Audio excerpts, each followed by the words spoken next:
אם נסתכל מה קורה היום במדינת ישראל, יש המון ילדים שנמצאים בחרדה ומצוקה, וגם הורים. זה לא רק בעוטף או במקומות שנופלים שם טילים בצפון, זה כמעט בכל המדינה. כולנו. בדיוק, ובדרך ערוץ יו-יו, ודרכך, ודרך סתיו, ודרך חיבוקי, אנחנו יכולים לנסות, או המטרה שלנו לנסות להעביר את המסרים הטיפוליים של התערבות חיבוקי לכלל האוכלוסייה. ניסינו לזהות את הנושאים המרכזיים שמעסיקים גם את הילדים וגם את ההורים שלהם. ואחרי שבחרנו את הנושאים הללו, בעצם כתבנו את התסריטים וצילמנו. אתה אופטימי? אני תמיד אופטימי, אבל אתה יודע, הניסיון שלי הראה שאצל ילדים יש כוח התפתחותי מאוד חזק.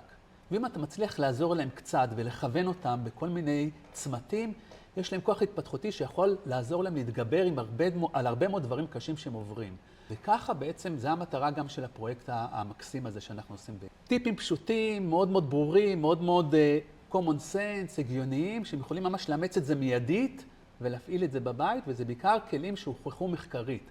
אז הנה סדרה חדשה, גם לילדים וגם להורים ביחד, במטרה לעבור את התקופה הזאת כמה שאפשר יותר בטוב ויותר נכון, עם כלים נכונים, גם לילדים וגם להורים.